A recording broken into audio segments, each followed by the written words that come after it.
এই যে আমি ফিরে আসছি 15 মিনিট পরে। এখন আমি এই যে পেঁয়াজগুলো কেটে নিয়েছি, আর এই যে রসুন, এইটুকু রসুন আমি একটু শেষে দেব, মানে বাটবো না, আমি শেষে দেব, শেষে দেব। আর চুই জলের মাংসের সাথে রসুন কিছু আস্তে আস্তে দিতে হয়, সেজন্য আমি 4টা রসুন আস্তে রেখেছি। আর এটা হলো চুই ঝাল।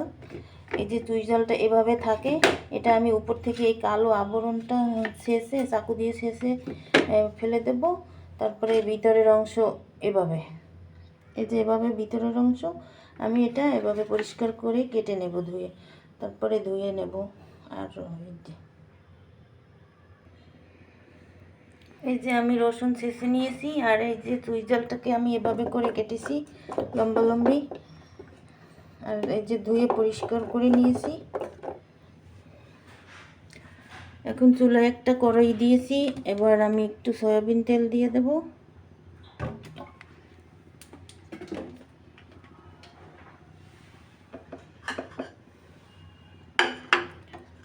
তেলটা গরম হয়ে গেছে, এবার আমি পেঁয়াজ রসুন দিয়ে দিলাম। পেঁয়াজগুলো আমি এভাবে গোল গোল করে কেটেছি।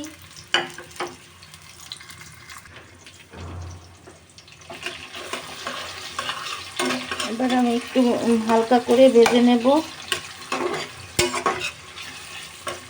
আর এখানে একটু গরম মশলা দেব। গরম মশলার ভিতরে আছে দারুচিনি, এলাচি, লবঙ্গ, গোলমরিচ, এবার জয়ফুল, জয়ত্রী, এই যে এটুকু আমি দিয়ে দেব।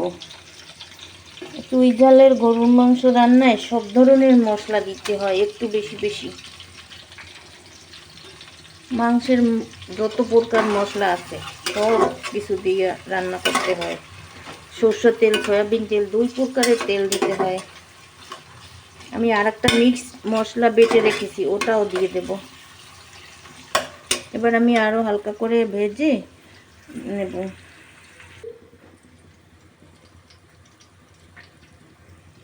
এই যে এবার আমি আদা বাটা আর তেজপাতা দিয়ে দিলাম। এবার আরেকটু আমি কষিয়ে নেব। সাথে আমার এই মশলা, মিক্স মশলাটা আমি দিয়ে দেব। এখানে আছে 2 প্রকার বাদাম, জয়ফল, জয়ত্রী, আদা, রসুন, পেঁয়াজ সব কিছু মিলিয়ে ব্লেন্ডার করে রেখেছিলাম। ওটা এগুলো সব আমি দেব না, কিছু দেব। এর সাথে টক দইও মিশানো আছে।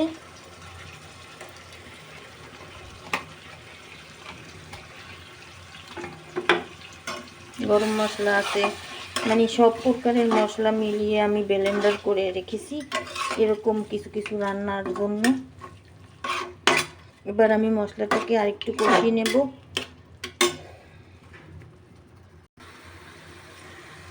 যে আমি আরেকটু হলুদের গুঁড়া, মরিচের গুঁড়া আর লবণ দিয়ে দিয়েছি।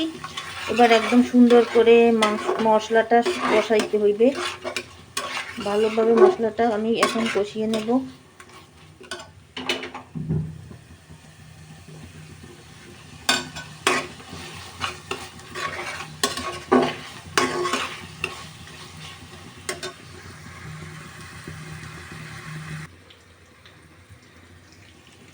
এই যে মশলাটা কষানো হয়ে গেছে, এবার আমি এই মাংসগুলো দিয়ে দেব।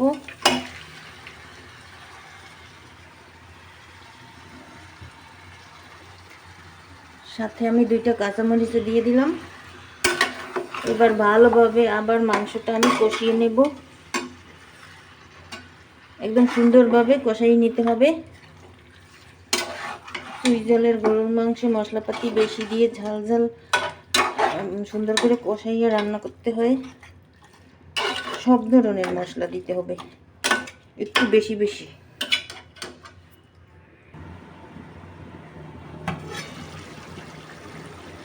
এই যে এভাবে আমি ঢাকনা দিয়ে দিয়ে মাংসটা আমি কষিয়ে নিচ্ছি। কষানোর সাথেই অর্ধেকটা পরিমাণ সিদ্ধ হয়ে যাবে।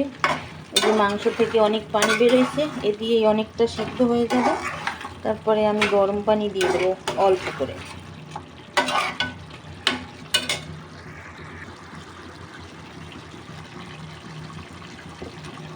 এবার আবার ঢাকনা দিয়ে দেবো।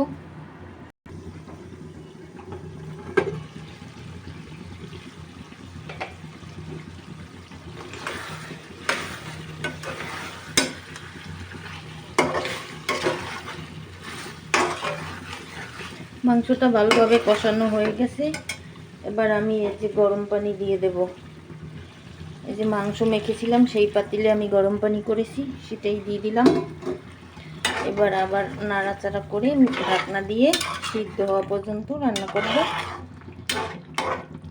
প্রায় সিদ্ধ হবে সেই পর্যন্ত আমি রান্না করব।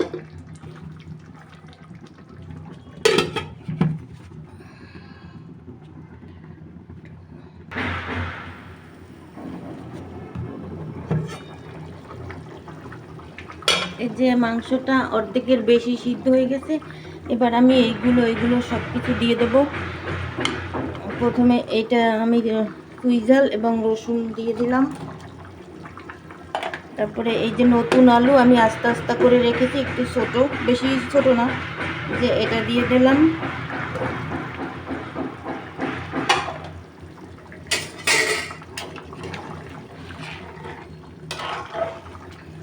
এবার ভালোভাবে নেড়ে চেড়ে দেবো।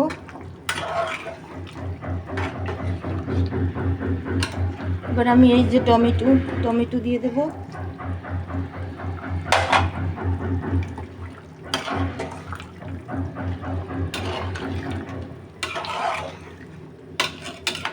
এবার ভালোভাবে নেড়ে চেড়ে দিয়েছি।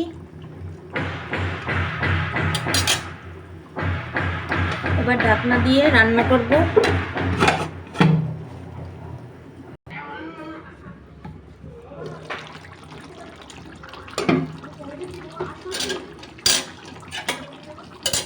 এবার আমি একটু পেঁয়াজের বেরেস্তা দিয়ে দেব।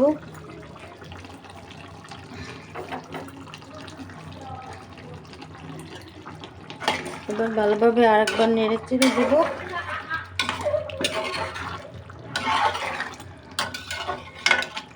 সিদ্ধ হয়ে গেছে, আমি এবার আরেকটু রাখলে হয়ে যাবে। আমি এবার যে কাঁচামরিচ দিয়ে দিলাম আরও কয়েকটা। আমি আর 5 মিনিট ঢাকনা দিয়ে রাখবো। এই যে রান্নাটা আমার হয়ে গেছে। আমি একটু উপর থেকে ঘি দিয়ে দিলাম, যে উপর থেকে আমি একটু ঘি দিয়ে দিলাম, আর উপরে আর একটু পেঁয়াজের বেরেস্তা দিয়ে দেব। বাস রান্না কমপ্লিট।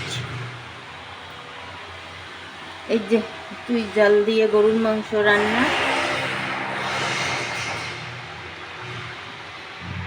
আল্লাহ হাফেজ।